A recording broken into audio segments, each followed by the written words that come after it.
Bueno, bienvenidos a esta clase 19 de Física 3, turno mañana. Estamos ya bastante avanzados con el cronograma. Estamos más o menos acá, en jueves 4 de noviembre, en la mitad de la quinta unidad, que es la de inducción. Y después viene la unidad de circuitos alternos y finalmente el parcial. Así que un poco el calendario es para mostrarles que nos falta tanto, así que avancen con las guías, que es importante, para ir fijando los conocimientos. Hay un feriado antes del parcial, igual que con el anterior, así que aprovechen para ir avanzando y terminando con la guía 4. Como van a ver, hay un montón de conceptos en estas unidades que medio como que se repiten o se transpolan de las unidades 1, 2 y 3. ¿no? Y hoy me parece que va a quedar otra vez nuevamente muy claro. Entonces, para arrancar el día de hoy, vamos a hacer un Kahoot para repasar las unidades 4 y 5, así que les pido que saquen sus celulares o en sus pantallas, como lo hagan. Para eso voy a compartir esto. ¿Sí? Uf.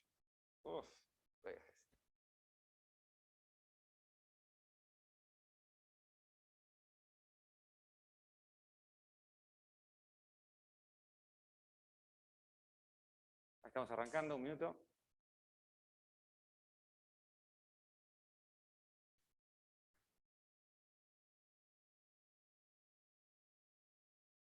Muy bien, lo ven todos en casa, ¿no?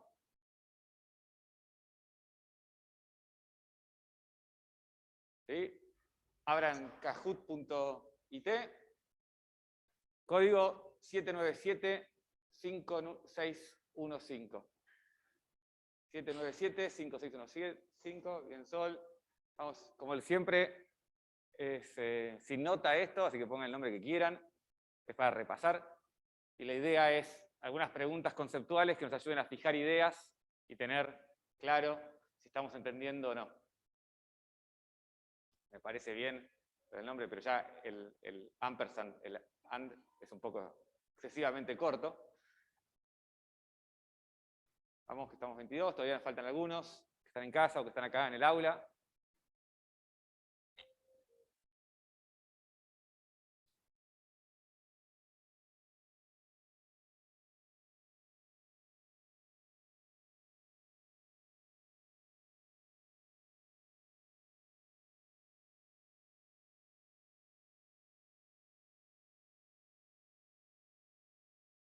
Bien.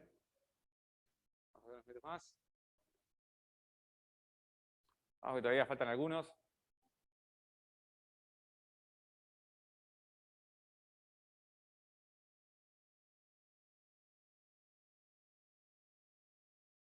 Bien.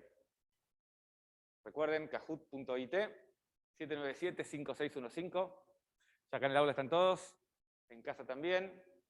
Así que vamos a arrancar con el Kahoot de hoy.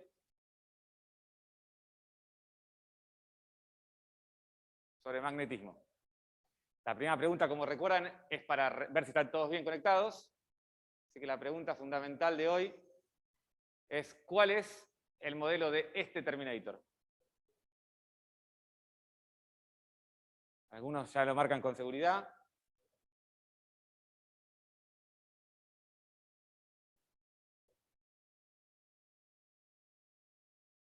Algunos están tirando al azar, me parece. Bueno, la respuesta correcta era el T800, ¿sí?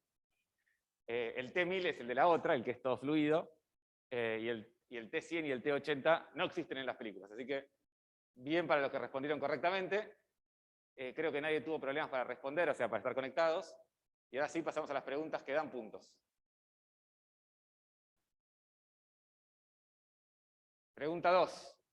¿Cuál de los siguientes campos es compatible con magnetostática? Hay 4 campos. 1, 2, 3, 4. Uy, está chiquitito para los de acá en el aula. Esto no lo había contemplado, disculpen. ¿Cuál de estos campos es compatible con magnetostática? La próxima lo pongo más grande. Acá muy bien, la mayoría de la respuesta correcta es la 2. Vamos a discutir un poquito esto y por qué los otros están mal. Fíjense que en magnetostática, ¿sí? Las dos ecuaciones que gobiernan la magnetostática es que la divergencia de B, el campo magnético, es nula, y que el rotor de H es mu0J, ¿sí? Las corrientes. Si no hay ninguna corriente, en principio no sé cómo va el rotor de H, pero lo que sí sé siempre es que la divergencia del campo magnético es nulo. Y entonces, fíjense, la divergencia es una medida de cuántas líneas entran o salen de cualquier punto del campo. Entonces, en particular, en el campo 1, 3 y 4, existe un punto en el centro en el cual todas las líneas o bien entran o bien salen, o la mitad entran o la mitad salen. ¿Sí? Entonces tengo campos que tienen, tengo lugares que tienen divergencia no nula. En cambio, en el eje este que está en 2, ¿okay? Pero en el campo 2, las líneas empiezan en un lugar cualquiera al azar y se cierran sobre sí mismas. Y cuando se cierran sobre sí mismas es que no tienen ni principio ni final, y por lo tanto su divergencia es nula. No hay fuentes de eso. ¿Está bien? Entonces, claro, por ejemplo, el 3 corresponde a un monopolo, que puede ser un monopolo eléctrico, por ejemplo, la carga eléctrica. ¿Sí?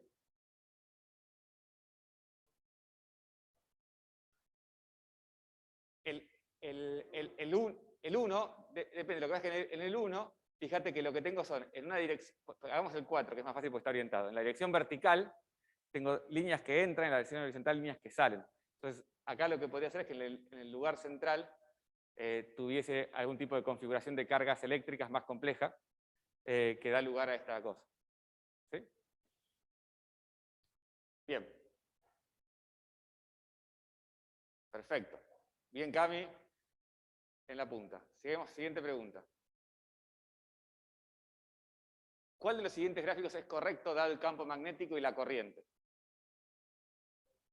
Uf, ustedes están...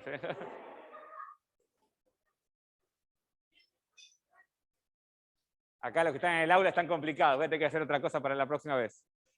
Lo que tengo son... ¿sí? Tengan...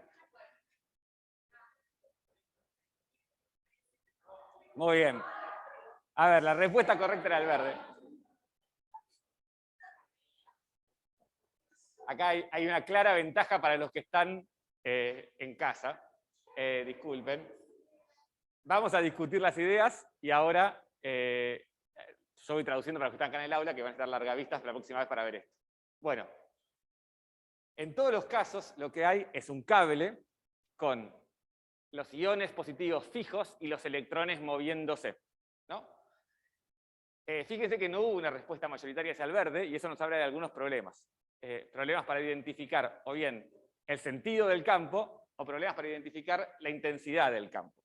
Entonces, como sabemos, las cargas negativas se están moviendo hacia la izquierda, y entonces lo primero importante es que si las cargas negativas se mueven hacia la izquierda, en el caso verde, ¿okay? La corriente va hacia la derecha, ¿no? Entonces siempre tienen que tener en cuenta eso. La corriente eléctrica va en la dirección opuesta hacia donde se mueven las cargas negativas. Entonces, en todos los casos, las cargas negativas se están moviendo hacia la izquierda, y entonces en todos los casos la corriente está hacia la derecha.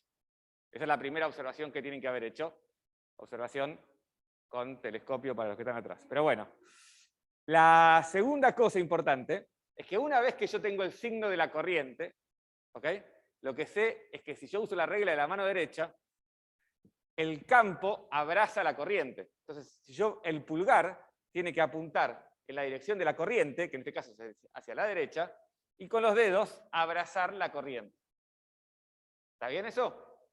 ¿En casa también está bien eso? Perfecto.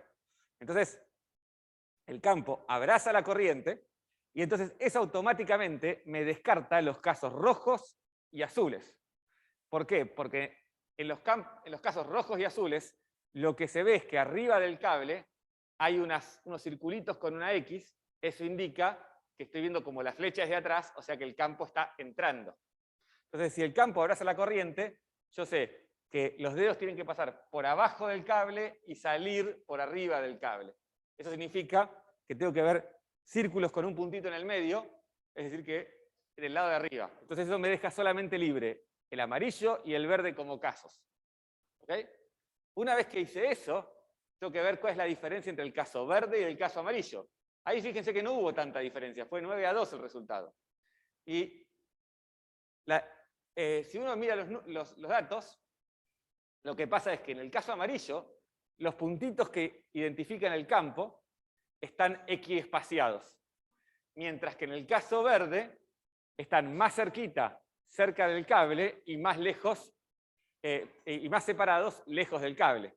Y eso tiene sentido porque vimos que en un cable el campo decae como 1/R. Y aunque no sepan cómo decae, es razonable pensar que cuanto más lejos del cable, menos intenso es el campo. Entonces lo que uno espera es que como el número de líneas de campo está asociado con la intensidad del campo magnético, tienen que estar más apretadas las líneas cerca del cable y más separadas entre sí, lejos del cable. Y por eso el verde es la respuesta correcta. ¿Encaja bien? Sí, sí. Buenísimo. Vamos al siguiente. Entonces, ¿algo está el resultado? Perdón. Manu pasó la punta, se despegó del resto. Vamos a la pregunta 4. ¿Cuál de las siguientes imágenes, después vienen sin imágenes, representa correctamente al campo magnético de un solenoide? Son grandes estas. ¿Cuál de las siguientes imágenes representa correctamente el campo magnético de un solenoide?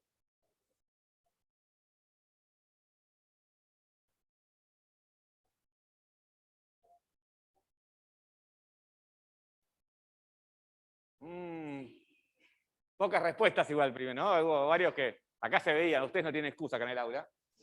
Lo correcto es la respuesta azul, y de vuelta, la respuesta estaba con la regla de la mano derecha, ¿no? Entonces, el campo abraza la corriente. Entonces, la diferencia entre el caso rojo y el caso azul es que en un caso la corriente entra por el lado derecho y sale por el lado izquierdo, y en el otro está al revés.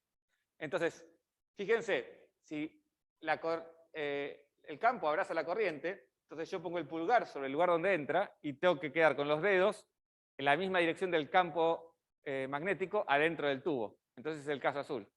En cambio, en el caso rojo, si yo me pongo donde la corriente entra, que es a la izquierda, y pongo el pulgar como si estuviese entrando, los dedos me quedan afuera del solenoide, apuntando en la dirección opuesta hacia cómo se cierra el campo. ¿Está bien? Entonces, el campo abraza la corriente. Buenísimo. A ver cómo quedó esto. Bien, Manu, metiendo la punta. Vamos a ver cómo sigue. Si el flujo magnético a través de una espira es nulo, entonces, la FEM es nula, la FEM es no nula, el campo magnético es nulo, ninguna de las anteriores. Si el flujo magnético a través de una espira es nulo, entonces.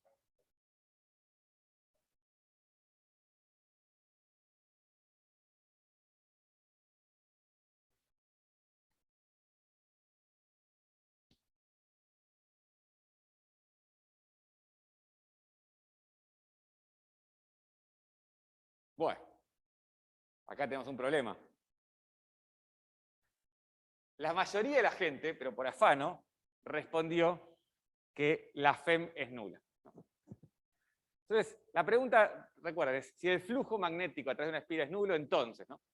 Recuerden, lo primero que tienen que recordar es que la fuerza electromotriz es menos la derivada del flujo magnético.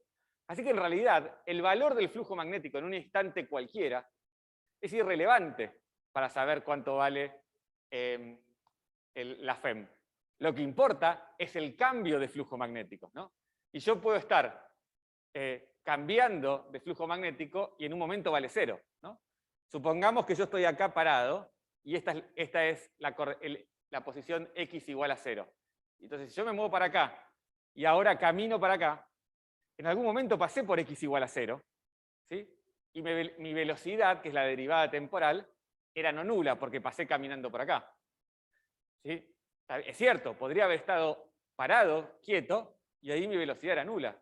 Entonces, x igual a 0 es compatible con la velocidad nula y con la velocidad no nula. De la misma manera, el flujo nulo es compatible con que sea nulo siempre o con que sea nulo por un instante y después siga cambiando.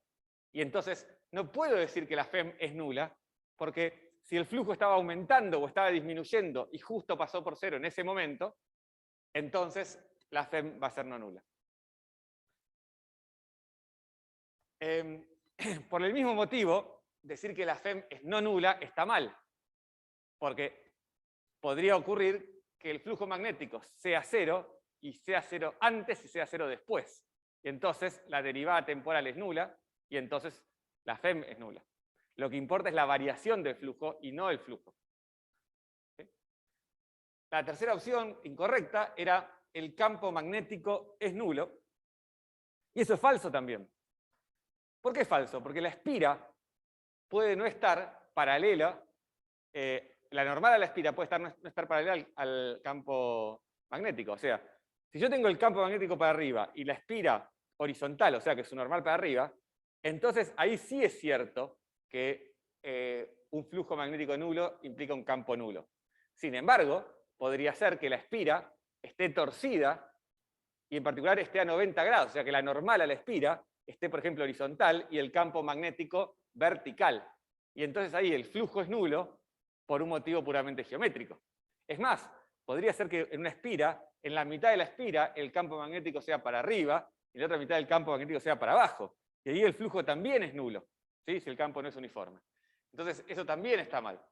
El flujo es la integral del campo diferencial de superficie sobre toda la espira, y eso puede ser nulo por un montón de motivos, y no solamente porque el campo es nulo. Y las 7 personas que pusieron ninguna de las anteriores, seguramente tomarán la punta.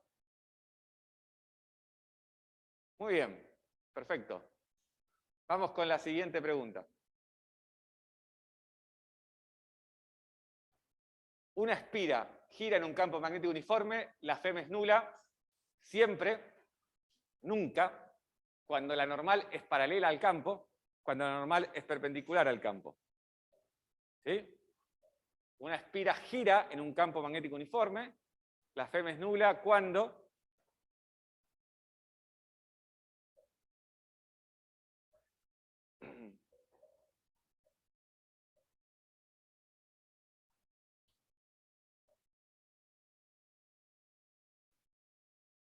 un número grande de gente puso la 13 muy bien, la amarilla muy bien.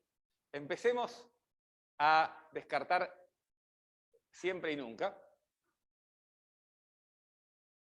Entonces, lo voy a dibujar como, digamos, supóngase que yo tengo una espira y tengo un campo magnético hacia arriba.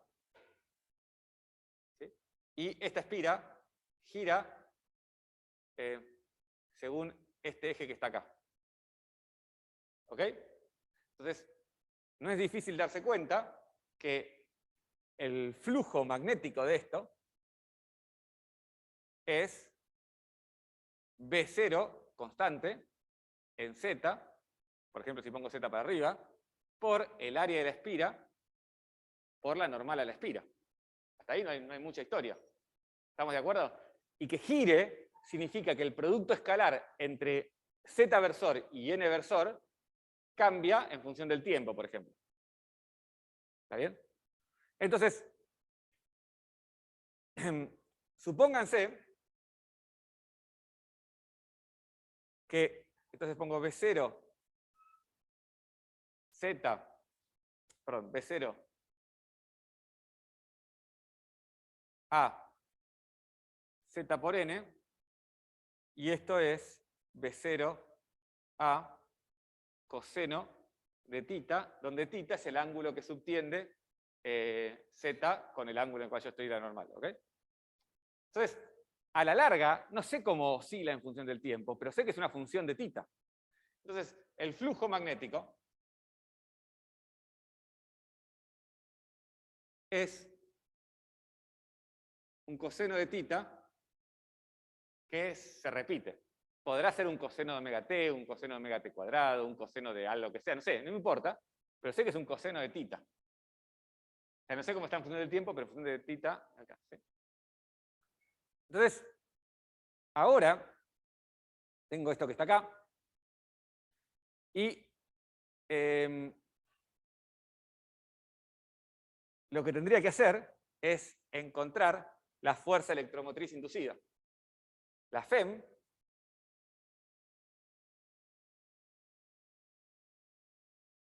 es igual a menos de phi a de t.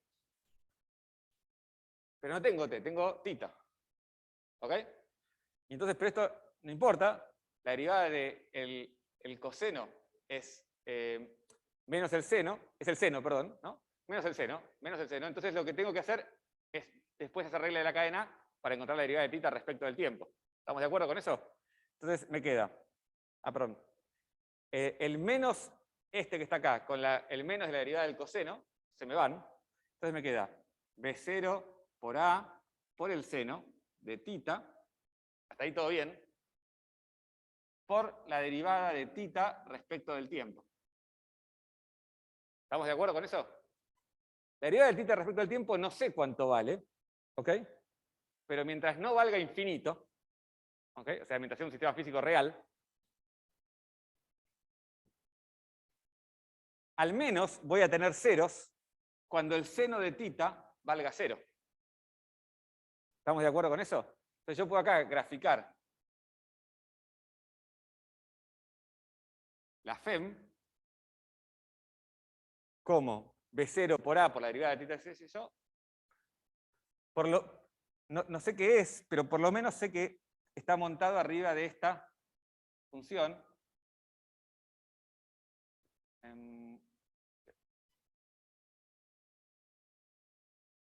Ahí me parece que para que ahí le pifié. ¿Está bien? Ahí está.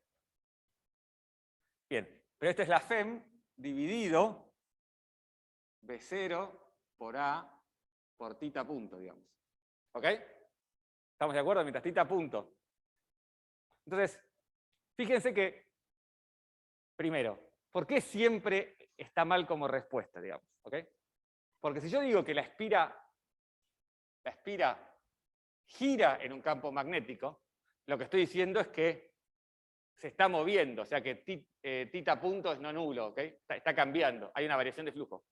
Entonces, si hay una variación de flujo, entonces hay una variación, hay una FEM, ¿ok? Eso es lo primero. Entonces, siempre está mal por eso, en algún momento es no nulo el cambio de flujo, en ese momento la FEM es no nulo. Nunca, también está mal, porque como dije, en algunos momentos paso por un seno de tita igual a 0, a menos que justo ahí tita punto sea infinito, que no puede ser, voy a tener una FEM nula. Entonces ahora me queda cuando la normal es paralela al campo y cuando la normal es perpendicular al campo, ¿no? Entonces fíjense que ahí estuvo bastante pareja, verde y amarillo, pero entonces ahora pensemos por qué el amarillo es el correcto y el verde no. Lo primero es de los números. Lo que estoy viendo es que es nulo en tita igual a 0, en tita igual a 0, y en tita igual a pi. ¿Estamos de acuerdo con eso?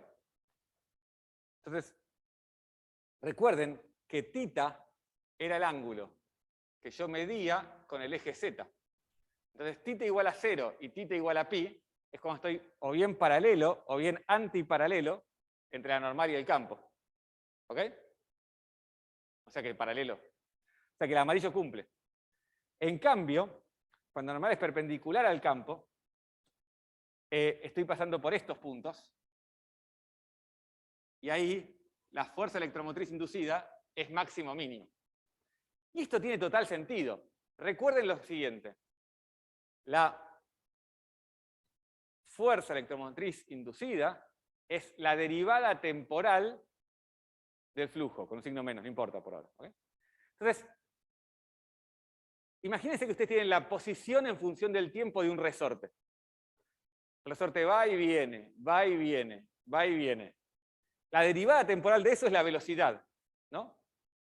La velocidad máxima la alcanza cuando la posición alcanza los extremos. Cuando llego al lugar más lejos, la velocidad es máxima, pero la posición es máxima y la velocidad es nula. Cuando estoy en el resorte más comprimido, la posición es mínima y la velocidad es nula otra vez, porque eso tiene que cambiar de signo. Y acá pasa lo mismo. La FEM es nula cuando estoy alcanzando mi máxima excursión, ¿ok? Y tengo, por ejemplo, si tengo un coseno de omega t, va a ser cuando la tasa de cambio sea mínima, y eso ocurre cuando estoy en los dos vectores alineados. ¿Ok? Por supuesto, tengo que ver qué pasa con θ punto. Podría haber distintas maneras para θ punto, pero los ceros van a estar ahí siempre. ¿Sí? ¿Alguna duda en casa de esto? ¿No? No. ¿Cómo quedó esto?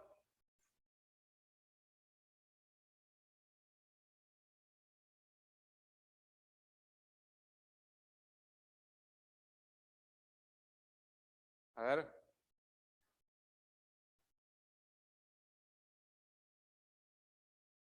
Manu, perdiste el podio a último momento.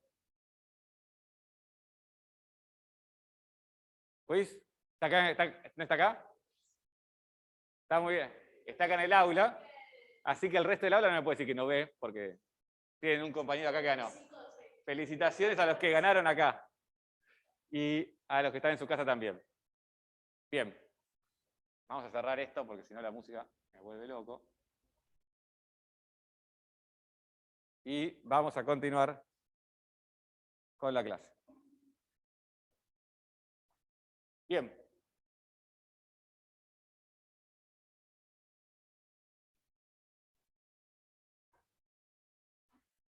Bárbaro. Entonces, esto sirvió de repaso, espero que les sirva.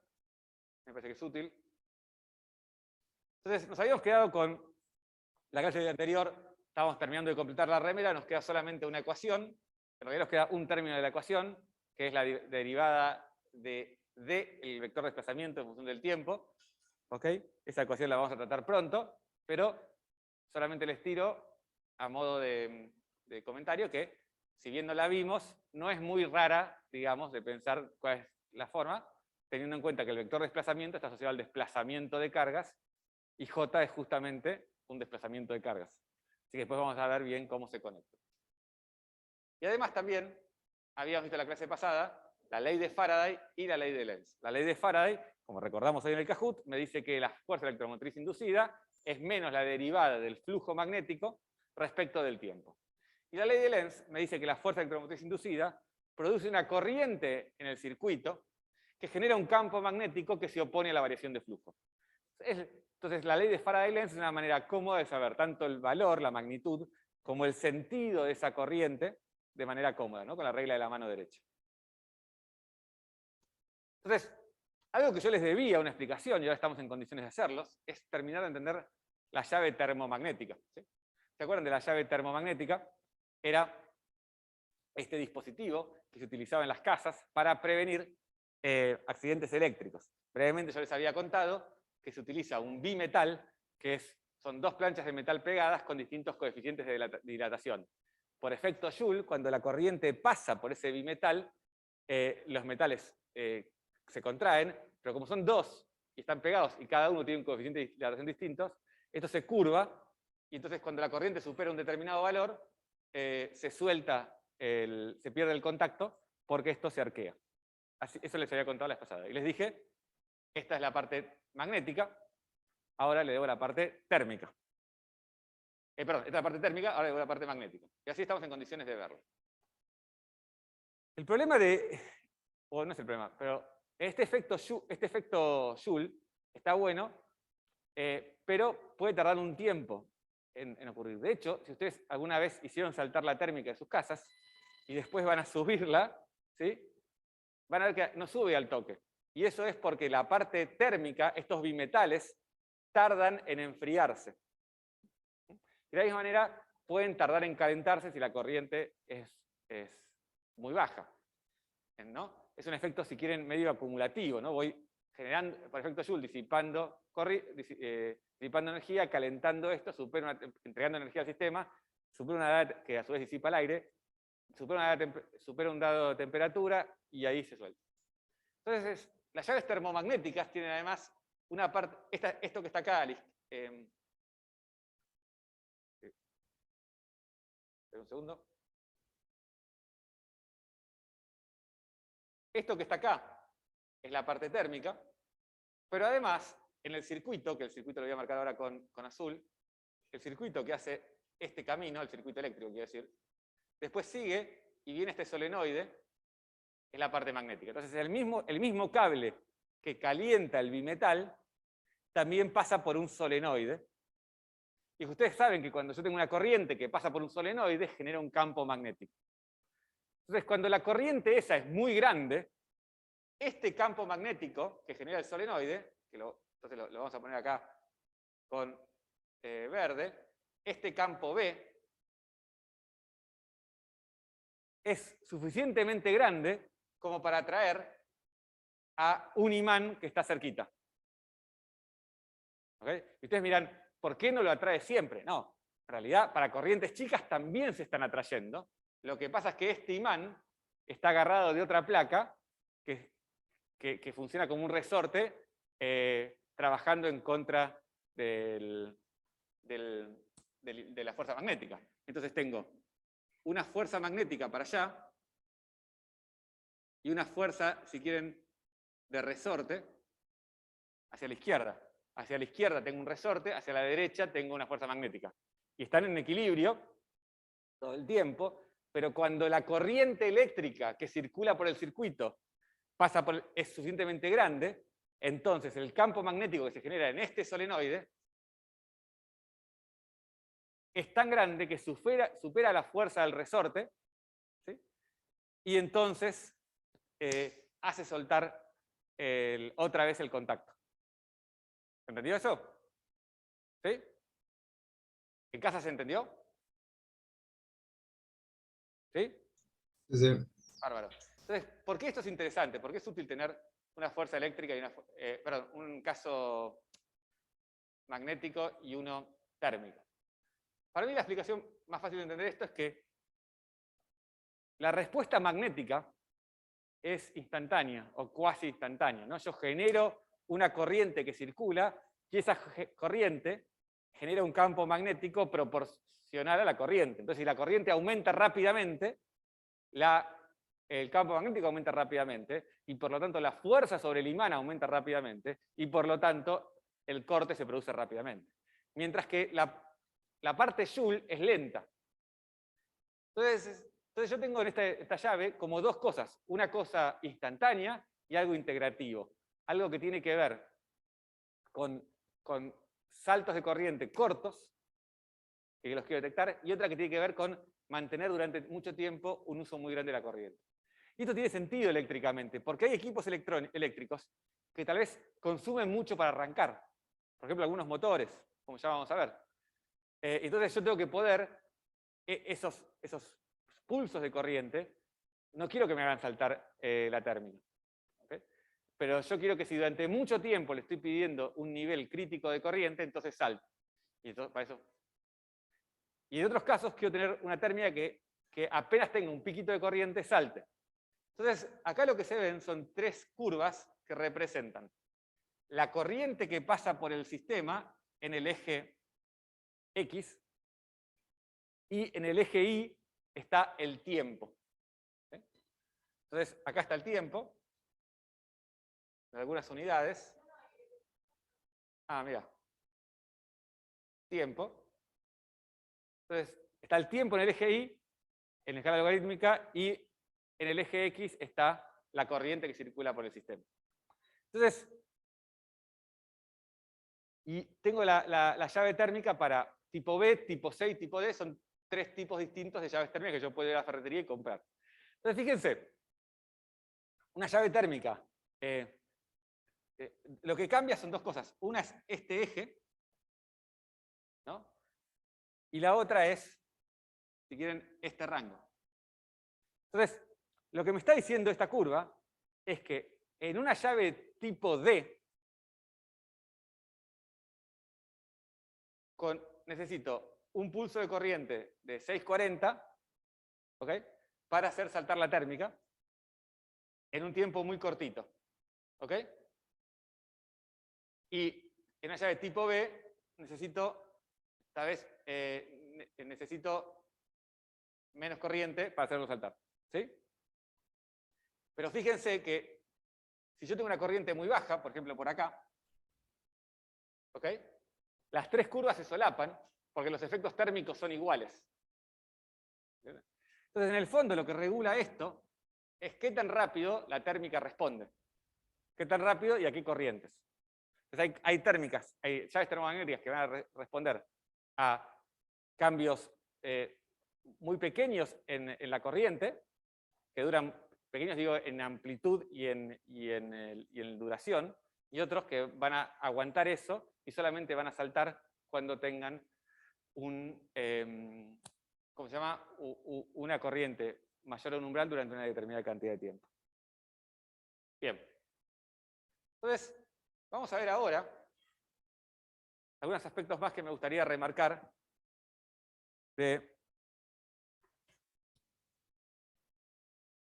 circuitos eléctricos. ¿Se acuerdan que en unas clases pasadas yo había contado que si tenemos dos circuitos, uno puede calcular bastante fácilmente cuánto vale el campo magnético del circuito 2, y a partir de calcular el campo magnético del circuito 2, puedo pensar cuánto siente el circuito 1, cuál es la fuerza que es sobre el circuito 1, y hacer la integral esa, y obtenía, de esa manera, una ley que me vinculaba la fuerza entre los circuitos 1 y 2, dado las corrientes que circulan en 1 y la corriente que circula en 2, ¿no? La idea fundamental era que una corriente genera campo, y un campo hace fuerza sobre una corriente por la ley de Lorentz. ¿Está bien? La corriente son cargas en movimiento. Entonces, lo que vamos a hacer ahora es hacer lo mismo. A ver si me faltó una. Hacer lo mismo, pero en lugar de calcular la fuerza sobre el circuito 2, sobre el circuito 1, perdón, voy a calcular el flujo sobre el circuito 1. Es decir, antes tomaba este elemento que generaba un cachito de campo, ¿se acuerdan? Un diferencial de campo, y me fijaba el diferencial de fuerza que generaba sobre este elemento. Después integraba sobre todos estos cachitos de cable y todas las fuerzas que ocurrían sobre este pedacito de cable, y después integraba sobre todo el circuito 1 para ver la fuerza total. Ahora vamos a hacer algo análogo, pero diferente. En particular vamos a pensar que yo tengo este pedacito de cable y genera un campo, pero ya no nos va a interesar solamente el campo acá, sino que nos va a interesar el campo acá adentro. ¿Ok?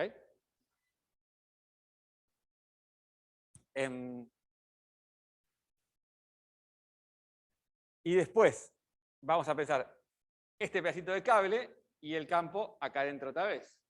Y así sucesivamente, para ir calculando cuál es el flujo del campo magnético que genera el circuito 2 sobre el circuito 1. Entonces veamos qué pinta tiene eso. Lo primero es relativamente estándar. Esto que está acá es el campo magnético que genera el circuito 2. ¿Se acuerdan? La ley de Biot-Savart. Simplemente lo que tengo que hacer es integrar la corriente 2 por el diferencial de longitud por R21, donde R21 está midiendo la distancia entre el pedacito de cable que genera el campo y el punto donde a mí me interesa saber dónde está el campo. Entre la fuente y el punto campo. Hasta ahí vamos todo bien, ¿no? Y después dividido R21 cuadrado. ¿Ok? Algunos me dirán, che, pero yo veo que acá está el cubo, qué sé yo, pero fíjense que yo acá puse un versor R21 y no un vector R21. ¿Ok? Bien. Y les recuerdo una vez más que esta ley salía básicamente de pensar que cuando yo te digo que tengo que tengo una corriente, lo que digo yo creo son cargas en movimiento, básicamente. Pero bueno. Bien, entonces con esto calculé el B2, el campo del circuito 2. Entonces, perdón, ¿res? Claro, en principio el campo del circuito 2 en cualquier R, digamos, pero sí, lo voy a evaluar en el circuito 2. Este es el B2 en función de R, y yo en particular lo voy a calcular en el circuito 1, pero no en el borde del circuito 1 como antes. Ahora lo voy a evaluar en el interior del circuito 1. ¿Está bien? O sea, lo voy a evaluar en toda, por ejemplo, en un diferencial de área acá.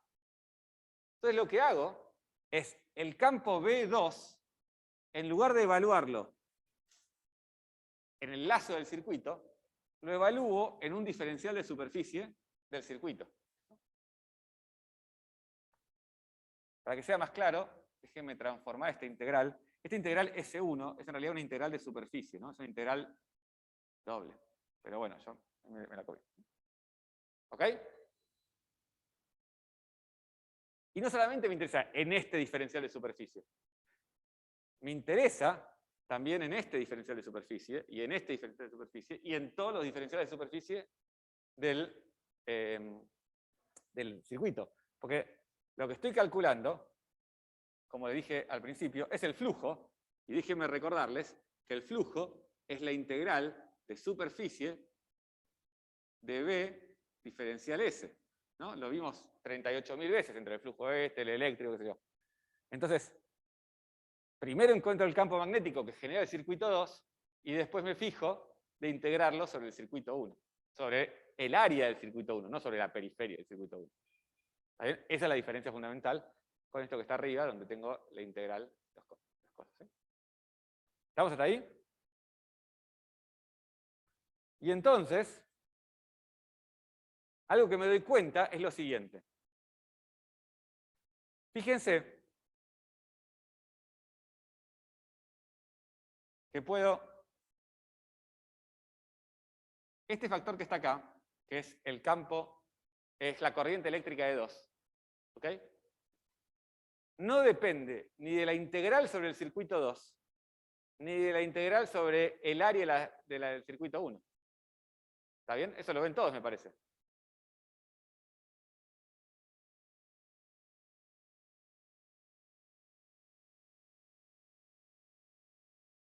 Y todo lo demás, DL2, R21, R12, DS1, todo eso es geométrico. No depende de cuánta corriente circule en el circuito 1 ni en el circuito 2, pero son cosas puramente geométricas.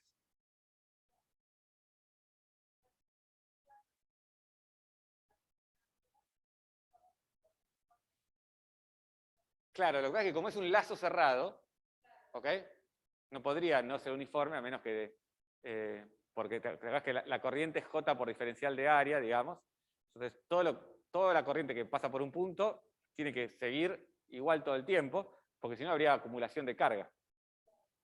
¿Está bien? Así que I2 tiene que ser uniforme en un circuito cerrado. Si no, no sería un circuito cerrado, estaría abriéndose a algún lado, o habría pérdidas o lo que sea.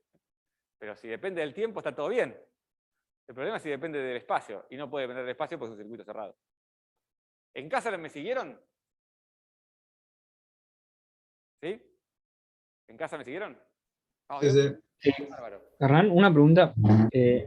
Entonces, el flujo termina siendo una integral muy parecida a la de la fuerza, nada más que la integral de afuera, en vez de ser el camino 1, o sea, el circuito 1, es la superficie Claro, correcto. encerrada. Igual ahora lo voy a pasar al circuito 1 en un segundito, pero sí. Exactamente, es una integral muy parecida a la de la fuerza, ¿ok? Nada más que tiene un solo producto vectorial, ¿ok? Y uno lo integré sobre el circuito 1 y el otro sobre la superficie del circuito 2. Perdón, al revés. Sobre el circuito 2 y el otro sobre la superficie del circuito 1. ¿Está bien? ¿Sí? Porque acuérdate que el R21 es el vector que, por ejemplo, va de acá hasta acá, digamos. O sea, y después va de acá hasta acá, va recorriendo el contenido del circuito, ¿no? No la periferia. Bien. Entonces, a esto lo vamos a llamar coeficiente de inducción mutua. Es el coeficiente que me dice cuál es el flujo en una espira dada la corriente que circula en otra espira distinta. ¿Está bien? Y es L12, el coeficiente de inducción mutua, es algo puramente geométrico. Esto les tiene que empezar a despertar algunas cosas que ya hemos visto. Algo que les dejo de tarea para hacer es demostrar que el coeficiente de inducción mutua L12, uy, hice lío. El coeficiente de inducción mutua. El coeficiente de... Ahí está. L12 es exactamente igual al L21. Para eso les dejo esta integral de ayuda, que lo que hace es, agarra la primera integral que yo ya conté, ¿ok? Y la transforma en esta otra integral, que es simétrica respecto de 1, 2. ¿Ok? Fíjense que la integral de la izquierda, que es la que yo hice, ¿ok? Claramente hay una especie de jerarquía. Estoy integrando sobre la periferia del circuito 2 y sobre el contenido del circuito, y sobre el área del circuito 1. ¿Ok? Si yo logro mostrar que esa integral se puede reescribir como la integral sobre los dos circuitos, lo que está en la integral de la derecha, entonces claramente esto es simétrico. Intercambiar 1 por 2 en esta integral da lo mismo. ¿Está bien? Como ayudita, o sea, tienen que lograr hacer este pasaje matemático. Como ayudita, piensen que un diferencial de superficie lo pueden pensar como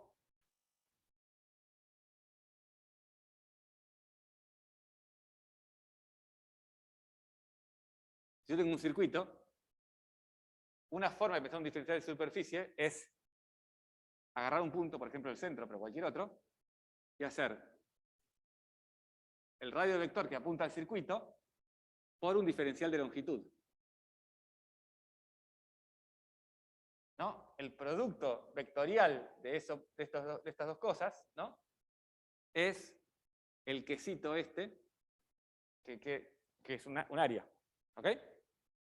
Entonces fíjense que acá lo que yo tuve que hacer es pasar de L2 R21 a DL1 por DL1 y sacarme encima este diferencial de superficie 1. ¿Se entiende? Entonces, se los dejo como tarea, no es difícil. Simplemente es pensar cómo escribir un diferencial de superficie y identidades de productos escalares y vectoriales. ¿Sí?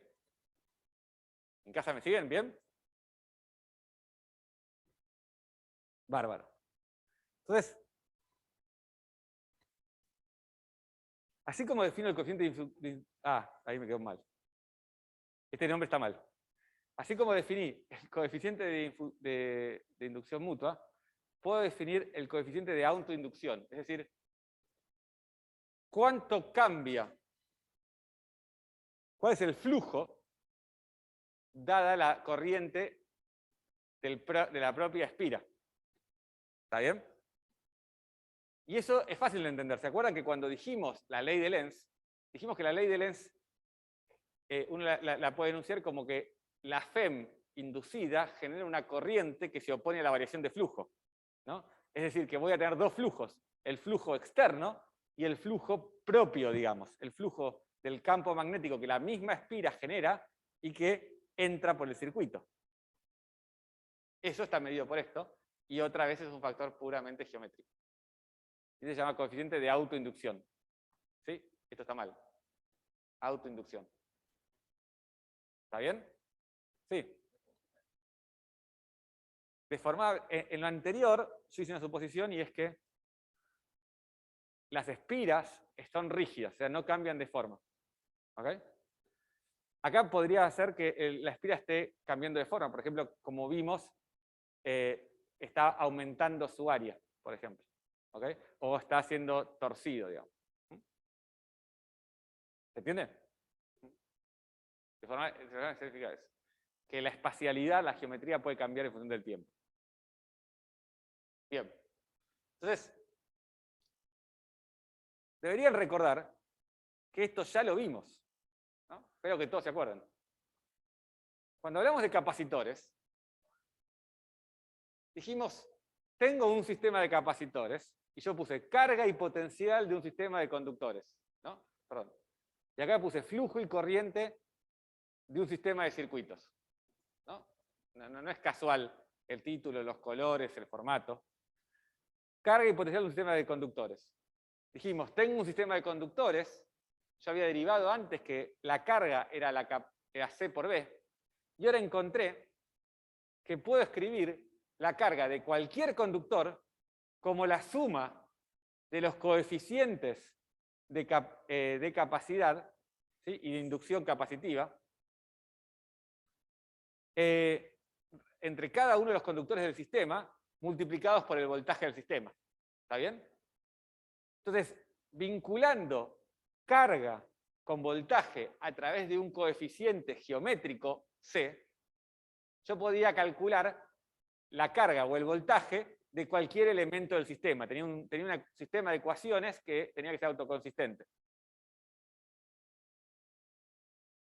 Y acá encontré una relación no entre carga y voltaje, sino entre flujo y corriente. Y se vinculan a través de un coeficiente geométrico, este L, coeficiente de inducción mutua.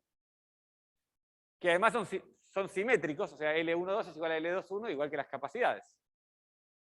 Y también habíamos definido para las capacidades un coeficiente de la capacidad del sistema, o sea, algo que tiene que ver consigo mismo, ¿sí? Y acá también lo tenemos este L0 que habla de cuánto cambia el flujo por la corriente que circula en el propio circuito. ¿Está bien? Igual que antes.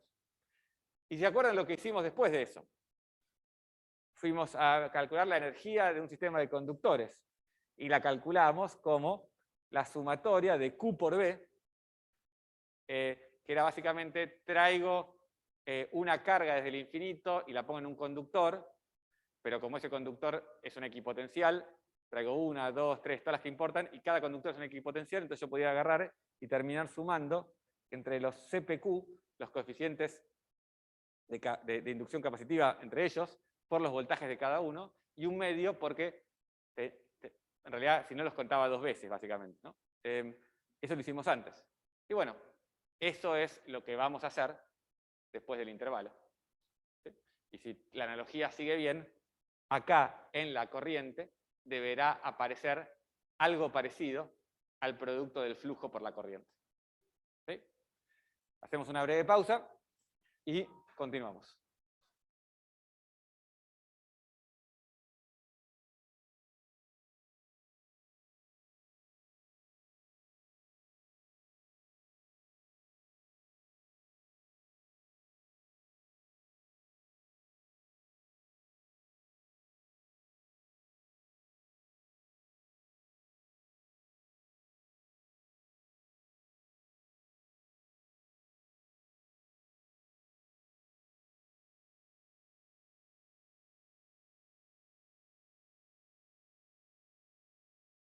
Hernán, no te escuchamos.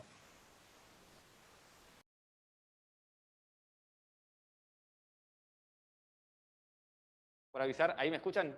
Se había apagado el micrófono. Sí, ahí se escucha. Bárbaro. Bueno, vuelvo a arrancar.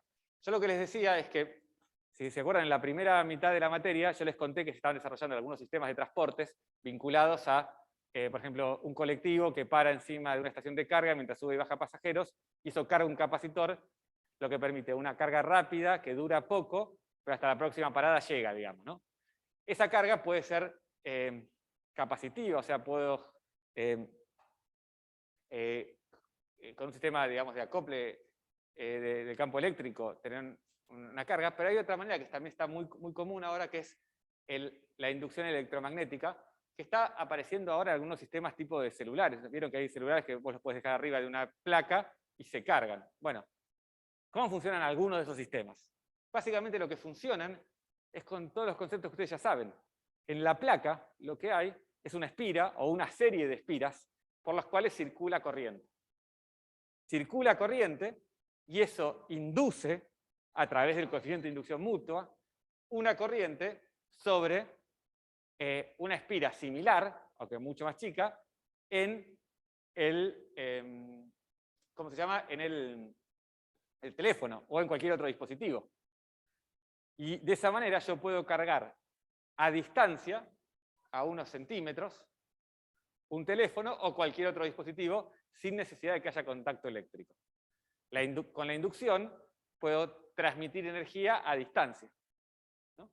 Suena razonable, ¿no? Porque si yo estoy de alguna manera generando un campo magnético con una corriente y genero una corriente en otro circuito, de alguna manera tiene que haber una transmisión de energía en esa dirección, ¿no? Entonces la pregunta es ¿dónde está esa energía? ¿Sí? Y eso es lo que vamos a ver ahora. Bueno, quería arrancar haciendo esta cuenta que me parece que está muy buena, porque es similar a la que hicimos en electrostática también, aunque ahora es con la geometría de la magnetostática, ¿no? Eso es algo que se repite todo el tiempo. Nosotros cuando hicimos cosas electrostáticas, teníamos en la cabeza rotor de E igual a 0, divergencia de E proporcional a ρ. Y ahora estamos todas con cosas magnetostáticas, entonces lo que tenemos que tener en la cabeza es que el rotor de H tiene que ver con J y la divergencia de B es nula. Entonces, conceptualmente la forma de trabajar es la misma, solamente que la geometría de todos los campos que estamos utilizando es distinta. Quiero ver si ahora con esta introducción y lo que les voy a contar ahora se entiende un poquito mejor lo que les quiero decir. Supóngase que tengo un circuito, que es el que está marcado en negro, que dice I0, que tiene una corriente que circula por ese circuito, ¿no? Por esa espira. Obviamente genera campo magnético en todo el espacio, ¿no? Según la ley de Biot-Savart, como vimos antes. Entonces, me voy a armar una construcción matemática que es un tubo que está marcado acá en celeste, que tiene la siguiente propiedad. En cada punto del espacio, las paredes de ese tubo son paralelas al campo magnético. ¿Sí? Entonces, sí. Claro, yo intenté dibujarlo en 3D, digamos, si la espira estuviese en el pizarrón, el tubo saldría del pizarrón, pasaría por atrás de la espira y volvería a entrar. Pero esto es como inclinado esto. ¿Sí? Es como si estuviese en 3D, digamos, ¿sí? Salvando las distancias y las imposibilidades de dibujo. ¿Ok? Es como si estuviese con unos ejes así, digamos. ¿Ok? ¿Está bien? Entonces, esta parte de acá, por ejemplo, pasa por adelante y esta pasa por atrás. Entonces tengo un plano y el tubo sale por adelante del pizarrón, pasa por fuera de la espira y vuelve a entrar por atrás del pizarrón. ¿Se entendió la idea? ¿En casa se entendió la idea? ¿Sí? Sí, sí. Sí, bárbaro. Perfecto. Bien. Entonces, claro, esta línea tendría que haber sido azul, pero bueno. La voy a dibujar así.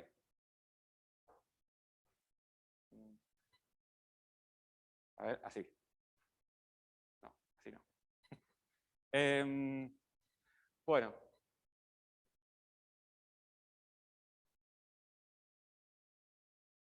A ver. ¿Así? No sé si se entiende más, pero espero que sí. ¿Está bien? Claro. Sí. Entonces, así, esto queda así. Entonces, en cada punto del espacio, el campo magnético es paralelo a las paredes del tubo, ¿no? El tubo es una entidad tridimensional, no bidimensional, que tiene unas paredes, y entonces, qué sé yo, en esta pared el campo magnético es así, en la pared que, digamos, sale para adelante, el campo magnético será así, y acá el campo magnético será así, y así, y así, siempre es paralelo el campo magnético a las paredes del tubo. ¿Ok? Noten que el tubo este lo dibujé, a pesar de las limitaciones del dibujo, dibujé esta sección más chica que esta sección. ¿Ok? Y eso tiene sentido, ¿no? Porque recuerden que el campo magnético decae con la distancia, entonces eso significa que las líneas de campo se separan cada vez más. Entonces yo podría pensar que tengo una línea de campo acá arriba, una línea de campo acá abajo. Esas mismas líneas de campo tienen que estar más separadas acá abajo, como vimos en el Kahoot, que está más lejos. ¿Ok? Después el tubo se hace más ancho cuando se aleja, ¿ok? Y después se vuelve a juntar.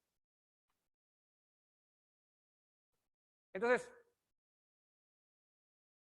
la ley de Ampère, ¿no? O si quieren, la idea que el rotor de H es mu0J, ¿ok? Es lo mismo que decir que la integral sobre, sobre el tubo es igual a mu0 por la corriente encerrada, ¿no? Pues yo puedo pensar que este tubo es una superficie cerrada, ¿ok? Es un circuito cerrado que engloba una determinada corriente, ¿no? Y como el rotor de H es mu0J, yo puedo agarrar y decir, bueno, ¿cuánta corriente engloba? Bueno, engloba I0, porque es I0 la corriente que pasa por acá, ¿no? Y después pasa por atrás. Y siempre es I0. Entonces, el anillo del tubo engloba I0.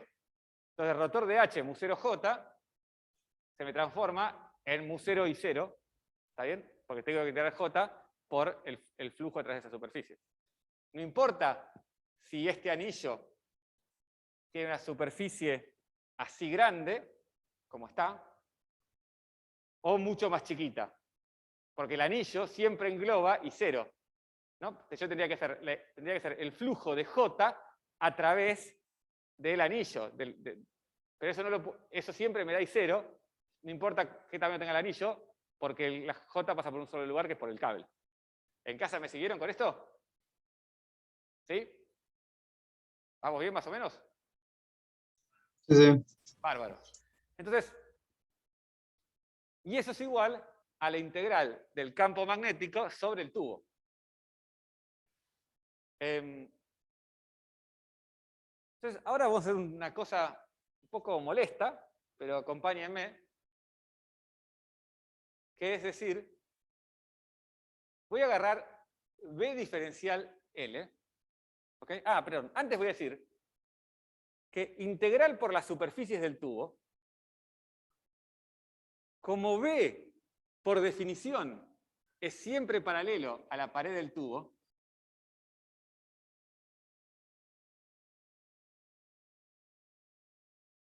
entonces B es paralelo a delta L. Porque delta L, que es el vector que recorre la pared del tubo, por ejemplo, sería este, delta L, por definición es paralelo a B, porque construí la pared del tubo que camine como B. ¿Está bien? Entonces, el producto escalar entre B delta L es el producto del módulo de B por el módulo de delta L. ¿Ok? Porque son paralelos. Entonces ahora, lo que voy a hacer es decir, bueno, B delta L es B delta L y multiplico y divido por un diferencial de superficie y el campo magnético. El diferencial de superficie es la superficie que está, por ejemplo, alrededor de este delta L.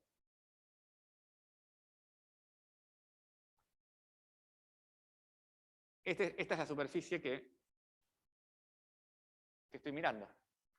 Que fíjense que esa superficie es distinta a medida que avanzo en el tubo, ¿no?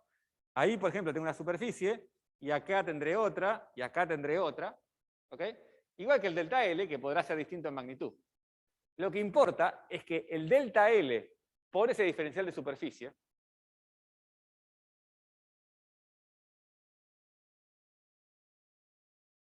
es un diferencial de volumen. Porque es el volumen de este cilindrito que está acá.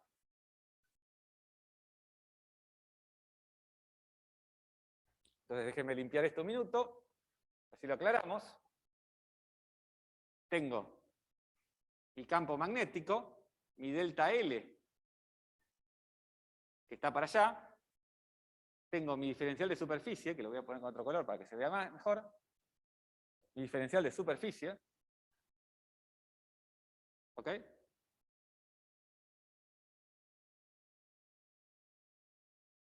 Y el producto de estas dos cosas es el volumen de este cilindro infinitesimal. Y vos me decís, che, pero el tubo dobla, el cilindro no dobla. No, obviamente estamos todos trabajándolo infinitesimalmente. ¿Sí? Bárbaro. Entonces, delta L, delta S, es este delta B. Y todo lo demás lo voy a seguir laburando. Entonces, ahora que hice eso, lo que me tengo que dar cuenta es que por definición, B delta S es igual a B0 delta 0, donde B0 y delta 0 es lo que pasa en este punto. Y así como los ejemplos del Kahoot yo los elijo para que hagan crisis con algunas cosas y entiendan conceptos, esta identidad matemática no me interesa tanto como identidad per se. Me interesa porque si entienden la razón de esto, es que entendieron mejor sobre el campo magnético. Fíjense que B diferencial S no es otra cosa que el flujo magnético a través de una superficie diferencial S. ¿Está bien? Yo tendría que, en cada punto de esta etapa, calcular el campo magnético y multiplicarlo por la superficie y calcular el flujo. ¿Está bien? ¿Se entiende? Y eso podría ser complicadísimo, porque podría ser que en este tubo el campo varíe punto a punto. Pero además, este tubo es chico acá y es más grande acá. Así que la superficie definitivamente está variando en este tubo. ¿Ok? Pero lo que importa es que yo construí el tubo de forma tal que las paredes sean paralelas al campo magnético. Por lo tanto, las líneas de campo van siguiendo el tubo, y si el tubo se agranda y se achica, las líneas de campo van siguiéndolo. ¿Y eso qué significa? Que si yo acá tengo 3 líneas de campo, acá voy a tener 3 líneas de campo. Y acá voy a tener 3 líneas de campo. Y acá voy a tener 3 líneas de campo. En esta parte, en la parte chiquita, estarán más apretadas las líneas de campo. Y en la parte grande estarán más separadas. Pero no se pueden salir afuera del tubo, porque si salieran afuera del tubo significaría que el tubo no es paralelo a la línea de campo. ¿Se entiende la idea? ¿En casa se entendió? ¿Sí? Sí, se entendió. Entonces, lo que estoy diciendo es que a lo largo del tubo, el flujo es siempre el mismo, en todos los puntos del tubo, y en particular es igual a B0 diferencial 0, diferencial superficie 0, que es el lugar donde el tubo atraviesa la superficie de mi circuito plano. ¿Está bien? ¿Sí? Buenísimo. Y es un flujo. Y entonces, haciendo eso, fíjense que yo puedo esto que está acá, reemplazarlo por B0 diferencial 0. ¿Ok? Y por lo tanto, cuando yo tomo la integral del tubo, esta, y reemplazo por todo eso, en realidad lo único que me tiene que quedar dentro de la integral es b cuadrado diferencial b. Porque lo otro, b diferencial s, que estaba dentro de la integral, y parecía complicado, porque b dependía de la integral y delta s dependía de la integral, b diferencial s es una constante y puede salir afuera de la integral. ¿Se entiende eso? Y entonces, lo que puedo escribir es que mu por I0 es igual a 1 sobre B0 diferencial de C0 por integral sobre el tubo de B cuadrado diferencial de B cuadrado. Y de vuelta acá, tienen que sonar algunas cosas, ¿no? La integral de B cuadrado. Ya vamos a ver un poquito más. Entonces ahora hago un segundo tubo, y ahora me van a decir que no está violeta esto, pero bueno, vamos. Tengo un segundo tubo.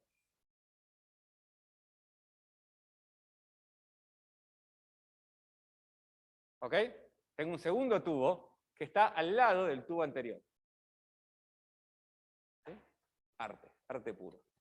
Bien. Tengo que estar al lado del tubo anterior, pegadito al tubo anterior. ¿Estamos de acuerdo que lo que acabo de hacer para el tubo celeste vale también para el tubo violeta? ¿No?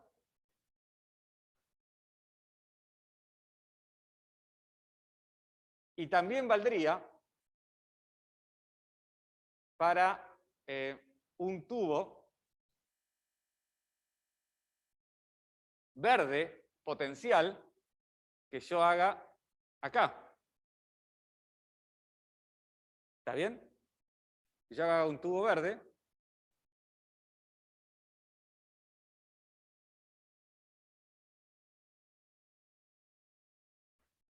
bueno. Se me cambió de color. Esperen un momento.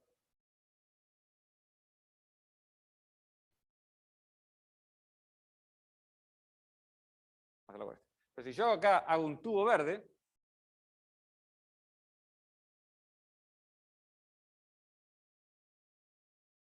va a valer lo mismo que hice antes. Y si hago un tubo naranja, más abajo, va a valer lo que hice antes. Y así puedo hacer, si yo ahora lo miro bidimensionalmente, lo miro desde arriba, ¿ok? Puedo pensar que tengo nuestro tubo celeste de antes, nuestro tubo violeta, nuestro tubo verde, y así puedo ir construyendo un montón de tubos más. Me molesta que no estamos en el orden ahora del espectro, pero bueno, no importa.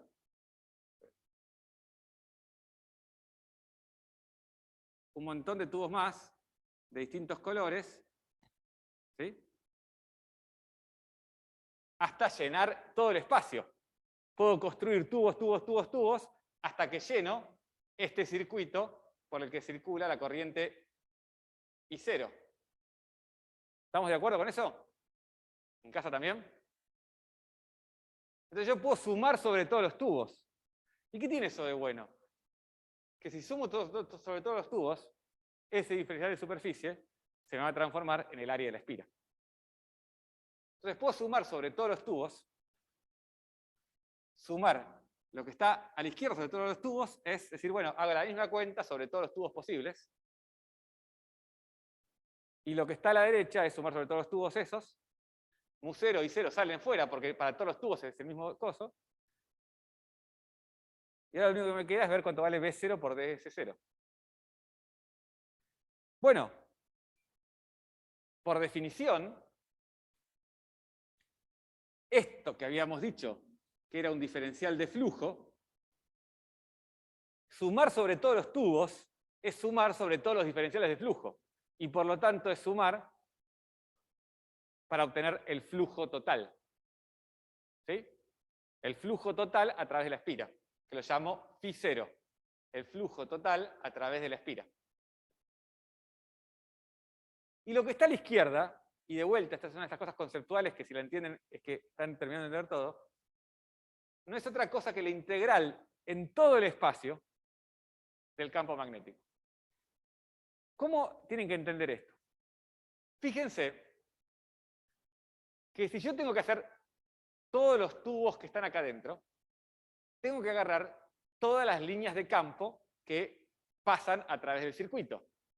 Por definición, porque la divergencia de B es nula, ¿sí? Porque no hay monopolo magnéticos, las líneas de campo no empiezan ni terminan, se cierran sobre sí mismas.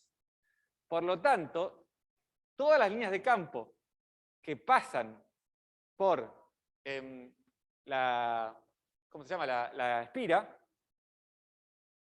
van a cerrarse en la espira otra vez. Y como dije, a medida que yo esté más lejos, van a ser el campo menos intenso. Pero el campo nunca se hace cero. Y por lo tanto yo siempre tengo líneas de campo. Y por lo tanto las líneas se separan más y más y más y más. Entonces estos tubos, que son angostitos cerca de la espira, ocupan mucho, mucho espacio a medida que se alejan, y en particular ocupan todo R3, todo el espacio. De la misma manera que cuando yo tenía el solenoide, ¿se acuerdan que tenía estas líneas que se cerraban así? Y después tenía unas líneas que se cerraban así, y unas líneas casi en la vertical que se cerraban, que se cerraban cada vez más afuera. ¿Se acuerdan de eso? Acá pasa lo mismo. A medida que yo voy haciendo estos tubos alrededor de la espira, voy ocupando más y más volumen del espacio. Y lo ocupo todo. No me queda ningún espacio sin ocupar. Porque si me queda un espacio sin ocupar, significaría que el campo en algún lugar es cero. Y no lo es. El campo, dada una corriente, tengo campo en todo el espacio, ¿no? Decae como 1 sobre R, no se vuelve a cero en algún momento. Tiende a cero. ¿Está bien? El ds de los tubos se hace cada vez más grande, cada vez se ocupa más. ¿Okay? Las líneas están cada vez más espaciadas, pero nunca es cero el campo. Y por lo tanto, los tubos nunca es. Entonces me queda esta cuenta que está buenísima porque me dice que mu0 por I0 por Φ0 es la integral de b cuadrado diferencial b.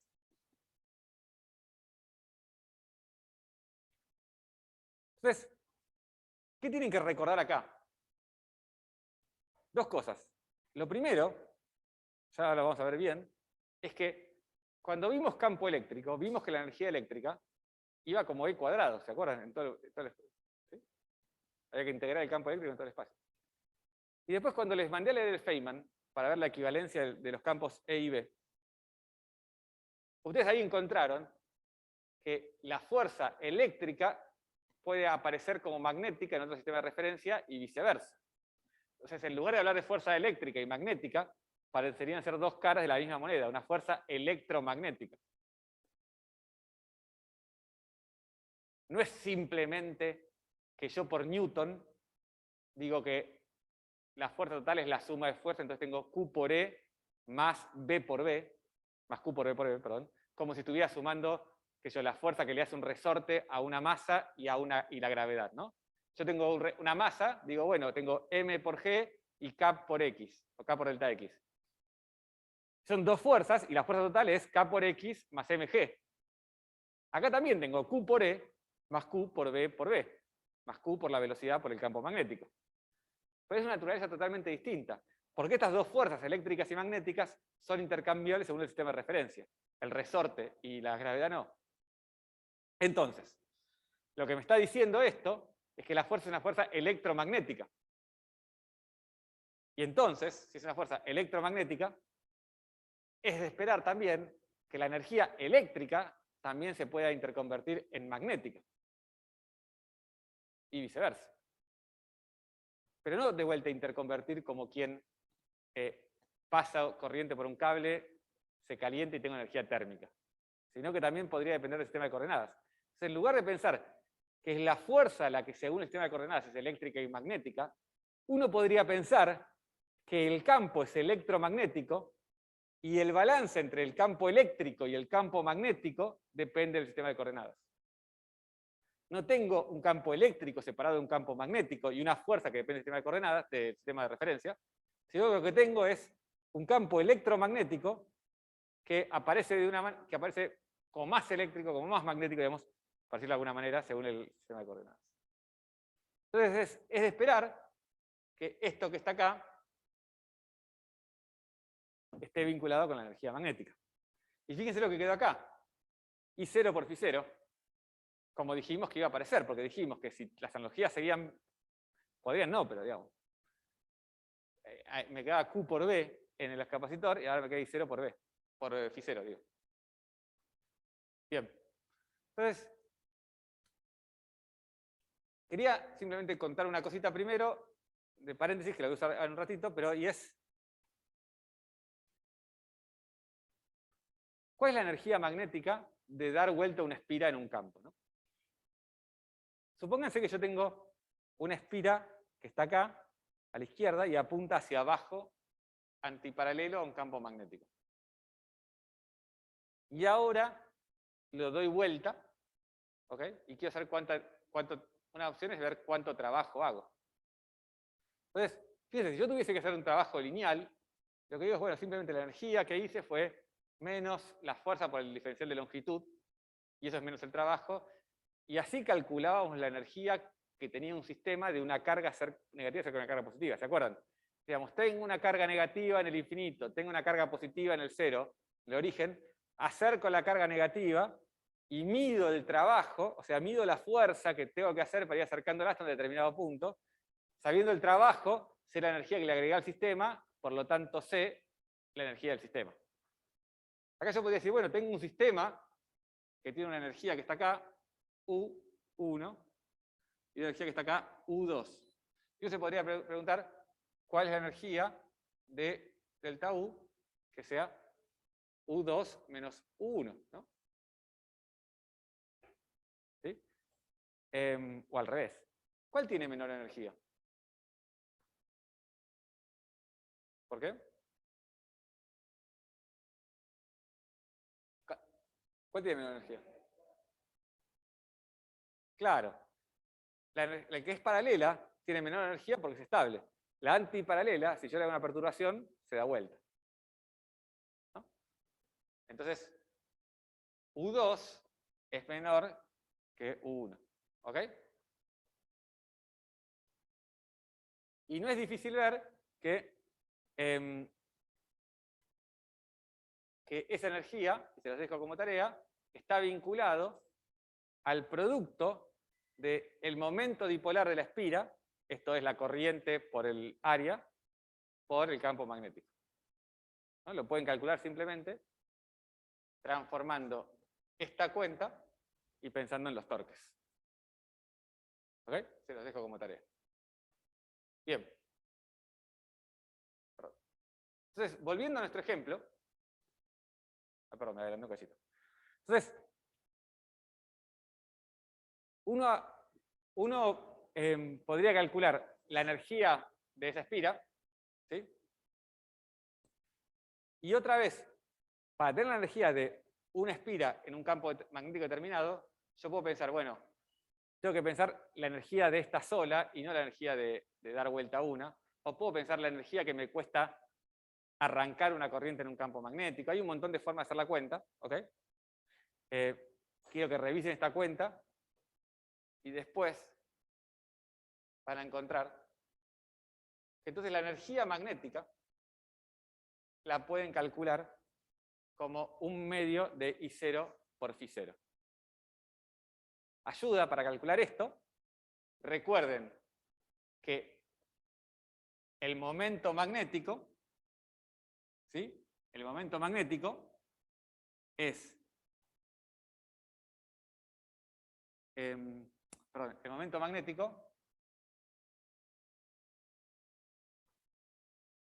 ahí estoy. El momento magnético es la corriente por el área por la normal a la superficie. ¿Ok? Y el flujo es V por el área. Perdón, sin el V por el área. Entonces, no es difícil de darse cuenta que lo que yo voy a hacer es agarrar la cuenta anterior y decir que el momento magnético es I por el área por la normal a la superficie, y después juntando el área con el campo magnético me voy a construir un flujo. ¿Ok? Lo único que les queda es validar la cuenta anterior y saber de dónde sale el 1 medio. Bien. Entonces, si eso hago, comparando esto con la ecuación que había obtenido acá, fíjense, si yo despejo de acá I0 por phi 0 es 1 sobre mu0 por la integral en todo el espacio del campo magnético al cuadrado. Y por lo tanto, tengo que la energía magnética es 1 sobre 2 mu0 por la integral en todo el espacio de b cuadrado diferencial de volumen. Que como les decía, es muy parecida a esto que está acá. ¿No? Nada más que... Hernán, perdón, no entendí la justificación del 1/2. ¿La puedes repetir? No la dije la justificación del 1/2, ¿eh? Lo que digo es que eso es parte de la tarea. ¿Okay? Lo que quiero decir es, les doy como pistas lo siguiente. ¿Ok? Les doy como pistas lo siguiente. Esta es la energía. ¿Ok? Eso es el trabajo que te hace falta para enderezar una espira. ¿Ok? ¿Sí? Y después tienes que usar que el momento... Uy, perdón, hice lío. Que el momento dipolar de una espira es la corriente por el área, por la normal, y el flujo es el campo por el área. Juntando eso, lo que tenés que pensar ahora es qué significa la energía magnética en analogía con la energía eléctrica. La energía electrostática habíamos dicho que era de la nada empezar a construir un sistema que tengo dos cargas. ¿Se acuerdan de eso? Entonces vuelvan a la clase de energía electrostática, intenten hacer la misma cuenta con estas pistas. ¿Está bien? ¿Sí? No dije dónde sale 1/2, eso quiero que lo resuelvan ustedes. ¿Está bien? Igual después lo charlamos, me pueden preguntar la clase que viene si quieren, sin ningún problema. ¿Está bien? ¿Se entendió? Listo, genial. Bien. Entonces, quiero que noten la relación entre esto, ¿no? Tengo la integral en todo el espacio del módulo del campo eléctrico al cuadrado, diferencial de volumen, y acá tengo exactamente lo mismo, pero para el campo magnético. Tengo el 1/2, y acá también tengo el 1/2.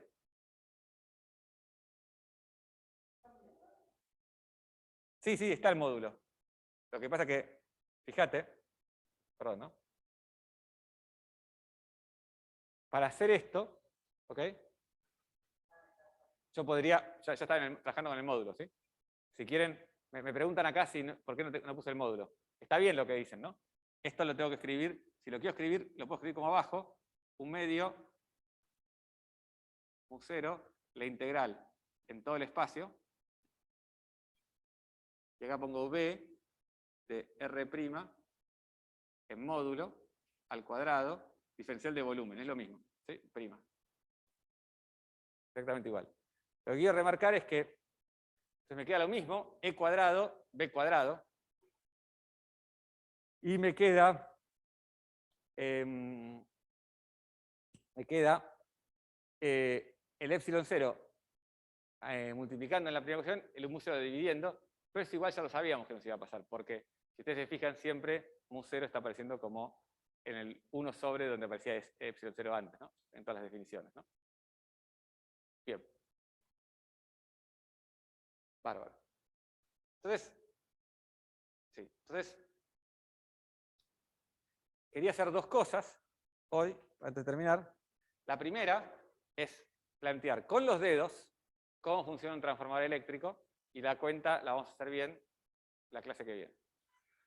Y entonces lo primero es pensar qué hace un transformador eléctrico. Ustedes sabrán, un transformador eléctrico lo que hace es transforma un voltaje en otro. Por ejemplo, este que está acá, 12 volts en 24 volts.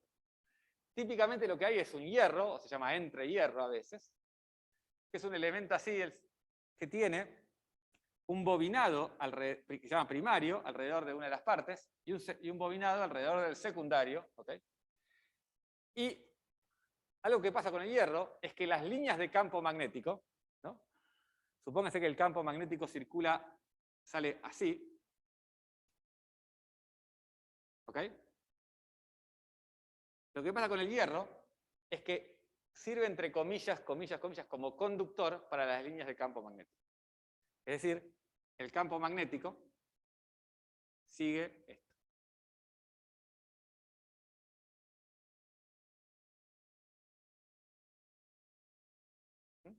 Entonces, tener el entrehierro así es como tener los solenoides uno adentro del otro. ¿Está bien? Porque todas las líneas de campo magnético que entran por uno salen por el otro. ¿Está bien? Vamos a discutir esto un poquito más la clase que viene. Pero fíjense que quería hacer la siguiente cuenta. ¿De qué depende, a menos de factores constantes, el voltaje o la corriente que yo tengo en el secundario respecto del primario? Entonces, para eso la cuenta es bastante simple. Yo lo primero que tengo que saber es cuánto vale el campo magnético que genera el primario. Después, pensar que todo ese campo magnético va a fluir a través del secundario y que su variación, en función del tiempo, me va a dar lugar a una FEM en el secundario. Entonces, veamos cuánto es el campo magnético que genera el primario. El campo magnético que genera el primario, ¿ok?, es proporcional, esto es lo que significa este alfa, es proporcional a la corriente que circula por el primario, ¿estamos de acuerdo con eso? Por el número de vueltas del primario.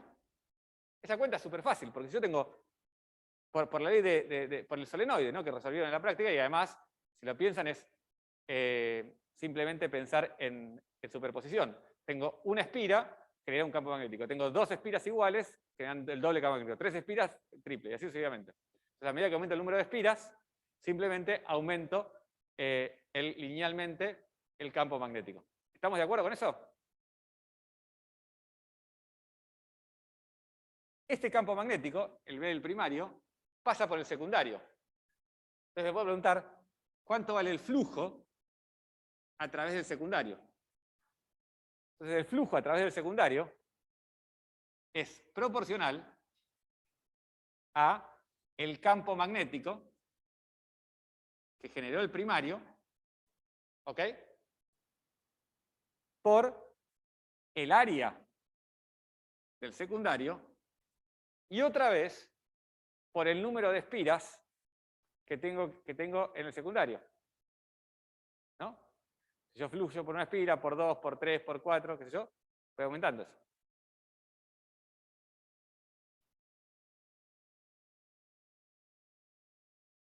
Y ahora es fácil, ¿no?, porque puedo agarrar y pensar que la fuerza electromotriz inducida en el secundario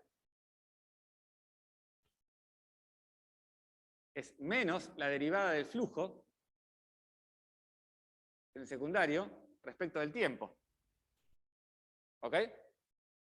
Y entonces, lo que puedo hacer es darme cuenta que el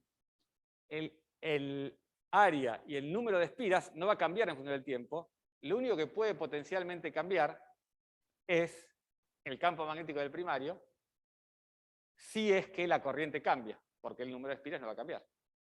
Entonces ahí vemos, estos transformadores funcionan cuando la corriente que circula por el primario varía en el tiempo. ¿Sí?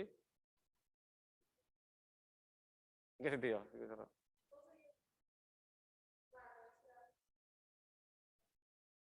¿Sí? Sí, pero una cosa es que sea uniforme en el espacio, y eso es cierto, toda la corriente que entra por acá sale por acá. Pero puede ser variable en el tiempo. Y eso es efectivamente lo que pasa. Lo que tengo es una corriente I de t que oscila en el tiempo. ¿Ok? Genera una corriente alterna. ¿Cómo genera una corriente alterna? Por ejemplo, poniendo dos imanes enfrentados con los polos opuestos y haciendo girar una espira en el medio con una manivela. Así genero una señal sinusoidal, por ejemplo. Esa señal sinusoidal genera un campo magnético. Lo voy a limpiar. Entonces, tengo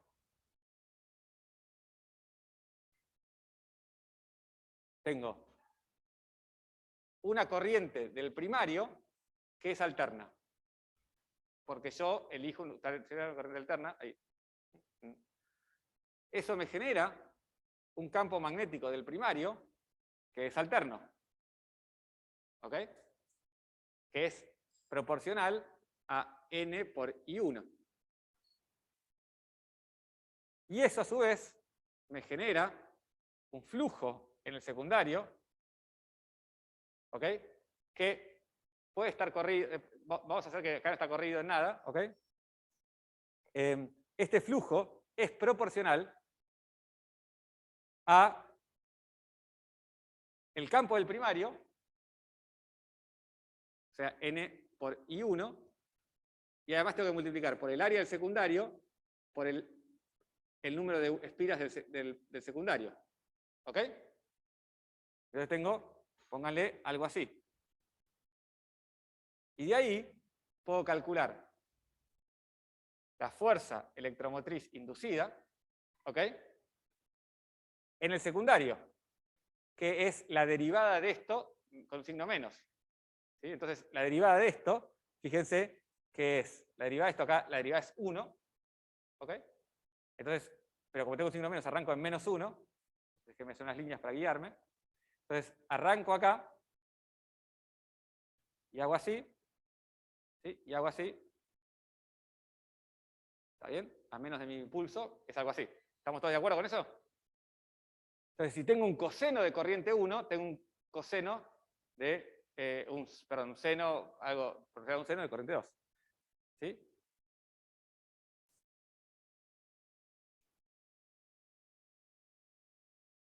Y entonces, la corriente que yo tengo en ese circuito secundario, que va a ser la derivada temporal de esto, de esto que está acá arriba, va a tener N1, I1, A2, N2. Si ustedes se fijan, conectar la corriente 1 con el flujo en 2 es escribir un coeficiente de inducción mutua. ¿Se acuerdan? El coeficiente de inducción vinculaba el flujo en un circuito con la corriente en otro. Entonces yo estoy encontrando eso, ¿sí? Nada más que a los golpes, sin hacer ninguna integral. ¿Ok? Lo que nos queda ver, y les dejo para que piensen y después lo vamos a resolver el lunes, es, no es nada difícil. ¿Por qué? Por ejemplo, en este sistema, si entro con 5 volts, salgo con 24 volts. ¿Ok? No es difícil de pensar. Piénsenlo y después lo charlamos. ¿Sí? ¿Por qué? ¿Por qué el transformador me sirve para transformar, para multiplicar la tensión de entrada en la tensión de salida? ¿Sí? Y finalmente, recapitular con una cosa. En la clase de hoy, luego de hacer el repaso, empezamos a llevar este concepto que teníamos de inducción electromagnética, utilizar la ley de Faraday, a entender que yo puedo conectar la inducción en un circuito, el flujo de un circuito con la corriente del otro, a través de unos coeficientes que son puramente geométricos. Y eso se conecta directamente con algo que ya habíamos hecho para los capacitores, cuando calculamos la capacidad entre conductores, por ejemplo. Y era igual, eran factores geométricos que conectaban carga con voltaje, con potencial. Y ahora tengo elementos geométricos que conectan flujo con corriente. Exactamente igual que antes.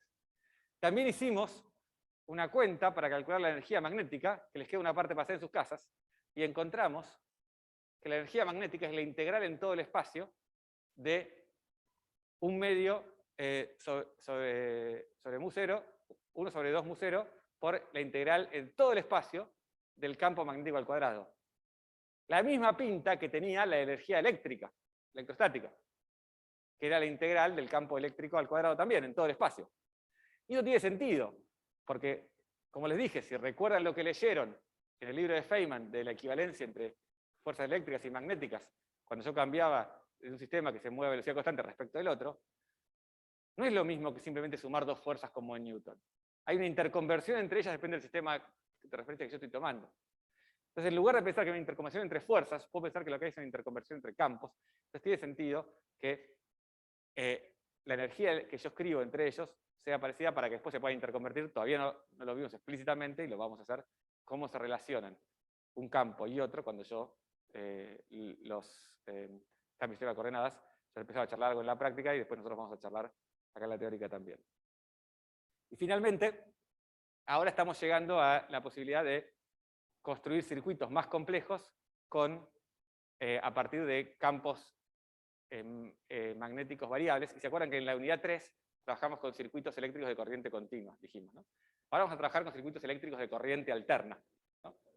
Es decir, la corriente va a ser una función que depende del tiempo, en general, alguna función armónica.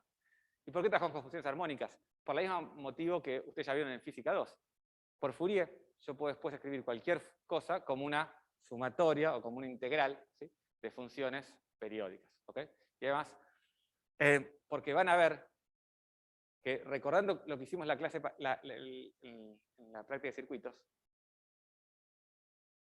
¿se acuerdan de esto? Escribimos para la resistencia que V, el potencial, ¿sí?, o la tensión, era igual a la corriente por la resistencia. Para el capacitor, escribimos que Q es igual a C por B. ¿Está bien? Pero fíjense, Q está vinculado con la corriente, porque cuando Q se desplaza, hay corriente. Entonces yo puedo escribir la derivada de Q respecto del tiempo, o sea, derivo toda esta cosita de arriba respecto del tiempo. Si C es geométrico y de algo que no cambia en el tiempo, tengo que I es igual a C de B a de T. Y ahora escribí que el flujo magnético es L por I. Y fíjense, tengo la corriente y tengo el flujo, pero el flujo no está desvinculado de la tensión, del potencial, ¿no? Yo puedo para una pila pensar que eso está vinculado con una fuerza electromotriz. Y después vamos a dar la cuenta bien, pero van a ver que puedo escribir que B es L por dI a dt. ¿Ok? Para el inductor. Entonces fíjense lo que tengo. Tengo la diferencia de potencial para un sistema resistivo. Algo que está vinculado para un sistema inductivo, capacitivo, y para un sistema inductivo, quiero decir, ¿sí? En ambas ecuaciones vinculo potencial y corriente con algo propio del elemento. La capacidad, la resistencia y la inductancia.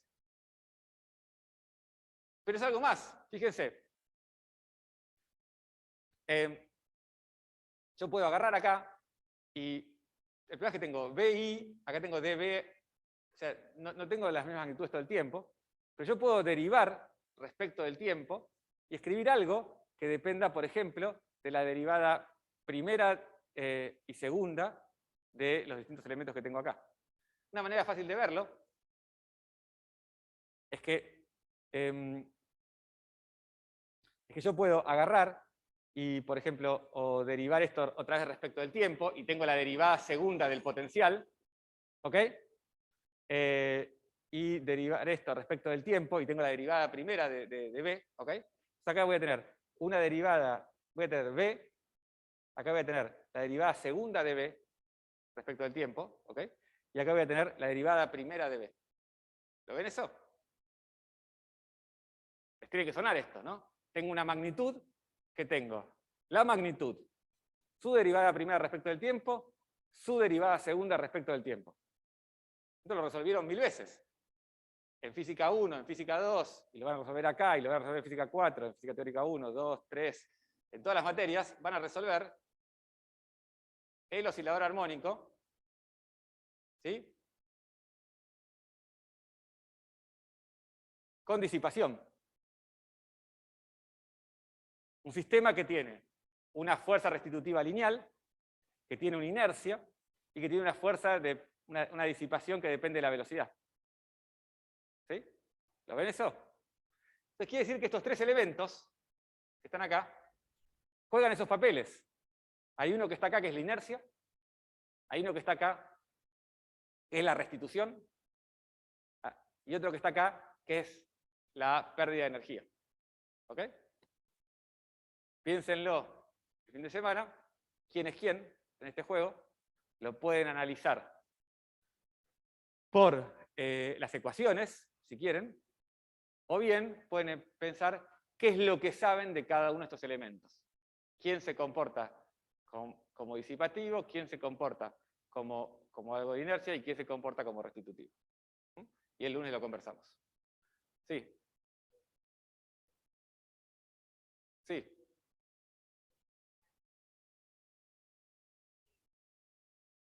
Sí. Es proporcional a la derivada de la corriente. Ah, perdón, acá lo hice mal. Sí, tenés razón, gracias. Perdón, acá me corrigen. Sí, es correcto, es correcto. Es a la derivada de la corriente. Yo hice la derivada de la corriente. Me faltó acá. Sí, es a la derivada de la corriente. Lo que pasa es que me falta ponerlo bien. Pero sí, es a la derivada de la corriente. Sí. Gracias.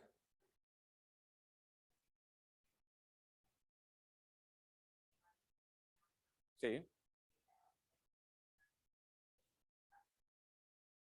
Sí. Claro, acordate, acordate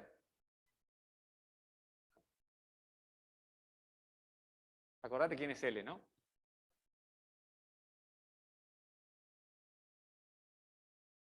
L es mu0 sobre 4pi por la integral sobre el circuito 1 sobre el circuito 2.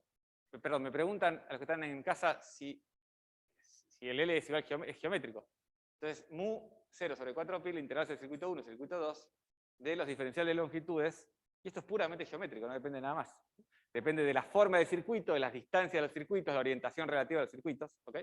Y el L0, la inducción mutua, es esto que está acá, ¿no? Es sacar este I0 de acá afuera, entonces lo que te queda, que es esto que está acá, es puramente geométrico, ¿no?